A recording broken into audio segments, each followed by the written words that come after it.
فقہ حنفی کے 3 بڑے مسائل ایسے ہیں جس سے وہ خود رجوع کر چکے ہیں.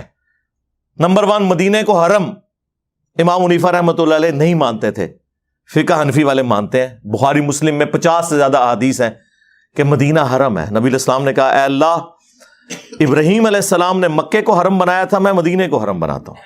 اے اللہ، مدینے کے مد میں برکت عطا فرما، اس کے سا میں برکت عطا فرما. یہ میئرمنٹس کے انسٹرومنٹس تھے، جس طرح کلو گرام اور لیٹرز ہیں. اے اللہ، مدینے کی محبت ہمارے دل میں مکے کی طرح کر دے، بلکہ اس سے بھی زیادہ کر دے. کتنی دعائیں آپ نے فرمائی. تو آج بریلوی دیوبندی حنفی جو ہیں وہ مدینے کو حرم مانتے ہیں. دوسرا، امام حنیفہ رحمۃ اللہ علیہ شوال کے 6 روزوں کو بدعت سمجھتے تھے. ایون امام مالک جو مدینہ شریف میں رہتے ہیں، وہ الموطا امام مالک میں لکھ رہے ہیں کہ میں نے اہل مدینہ کو شوال کے 6 روزے رکھتے ہوئے نہیں پایا، حالانکہ اب سب رکھنے ہیں. بخاری کو چھوڑ کے باقی جو 5 کی 5 کتابیں اہل سنت کی، مسلم، ابو داؤد، ترمذی، نسائی، ابن ماجہ میں یہ حدیث موجود ہے کہ جو رمضان کے بعد شوال کے 6 روزے رکھ لے وہ ایسا ہے جیسا کہ پورے سال کے روزے اس نے رکھے، اور پوری زندگی رکھتا رہے تو پوری زندگی کے روزے. اس میں آپ کی مرضی ہے کہ وہ پورے مہینے میں کسی بھی وقت رکھ لیں. یہ نہیں ہے کہ ایک فوراً بعد رکھ لیں یا ساتھ ہی شروع کر دیں، جب آپ کا دل کرے آپ نے اس ایک مہینے میں وہ 6 روزے پورے کرنے ہیں. تو حنفیوں نے یہ ان کا مسئلہ چھوڑ دیا. امام حنیفہ جو ہے عقیقے کو زمانہ جاہلیت کی رسم مانتے تھے، جبکہ بخاری میں موجود ہے نبی علیہ السلام نے فرمایا کہ بچے کی طرف سے عقیقہ کرو. ترمذی ابو داؤد میں موجود ہے نبی علیہ السلام نے فرمایا لڑکے کی طرف سے 2 بکرے یا بکریاں اور لڑکی کی طرف سے 1 کرو. بچے کی جان گروی ہوتی ہے عقیقے کے عوض خون بہاؤ. خون مانا ہے نہیں پوری جان دینی ہے آپ نے، یہ گائے میں اسے نہیں ڈالنے، بکرا یا بکری. تو یہ 3 مسئلے ایسے ہیں جو چھوڑ دیے انہوں نے. باقی جو کسی کو وہم آ جاتا ہے نا، یار وہ اتنے بڑے بزرگ سے کیسے بات چھپی رہے گی، اور چھڑ دو،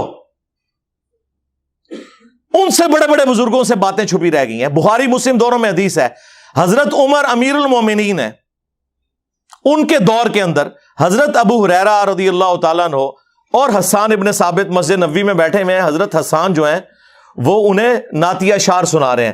حضرت عمر وہاں سے گزرے، کہا کچھ نہیں، صرف دیکھا.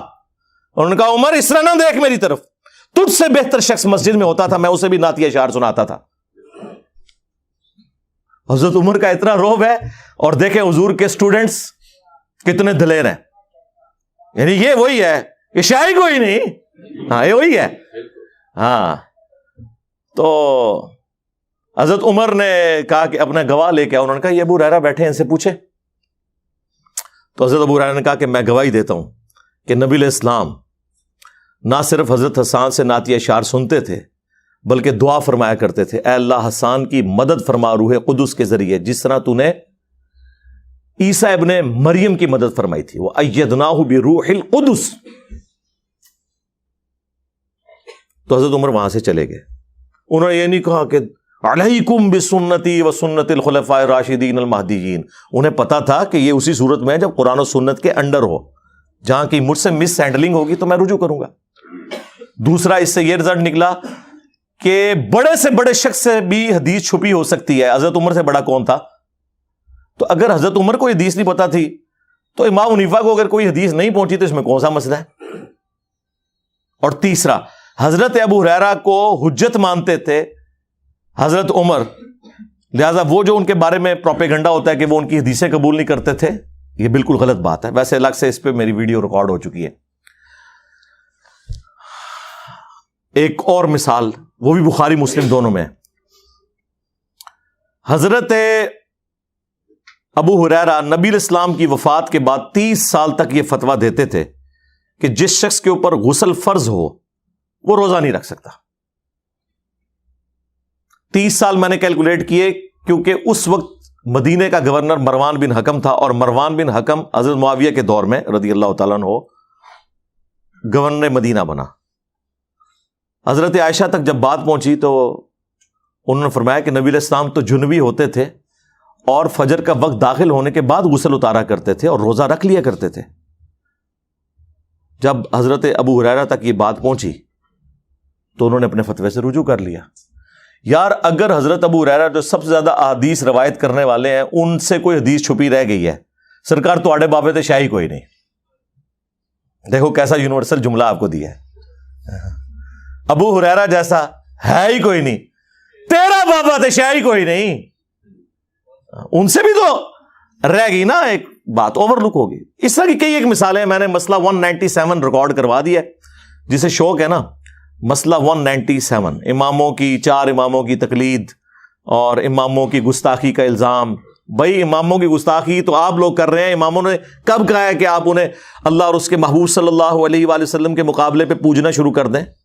انہیں تو اپنی آخرت کی فکر تھی. انہوں نے کب اس طرح کی تعلیمات دی ہیں؟ یہ آپ لوگوں نے ان کے ساتھ غلط چیزیں منسوب کر دی ہیں. بخاری مسلم میں حدیث ہے, مولا علی اس کے راوی ہیں. وہ کہتے ہیں کہ ایک انصاری کو نبی الاسلام نے امیر بنا کے بھیجا, کچھ صحابہ کو ایک مہم پر روانہ کیا, اور اس امیر کو اتنا غصہ آیا کہ اس نے اپنے سب آرڈینیٹس کو کہا کہ ایک آگ کا الاؤ جلاؤ. اور جب خوب بھڑک گیا تو اس نے کہا کہ میں تمہارا امیر ہوں, میری اطاعت رسول اللہ کی اطاعت اور رسول اللہ کی اطاعت اللہ کی اطاعت ہے, اور میری نافرمانی رسول اللہ کی نافرمانی اور رسول اللہ کی نافرمانی اللہ کی نافرمانی ہے. اب میں تمہیں حکم دیتا ہوں کہ اس آگ میں کودو. تو وہ حنفی ہوتے تو شاید کود ہی جاتے ہیں, ویسے انہیں بھی نہیں کودنا, ایک گالی کر دیں تقلید دی.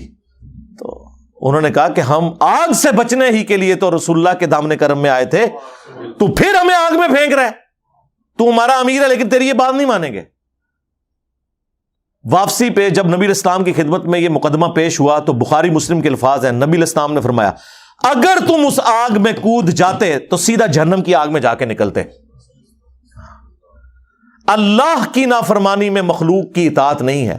مخلوق کی اطاعت صرف معروف میں ہے, منکر میں نہیں ہے.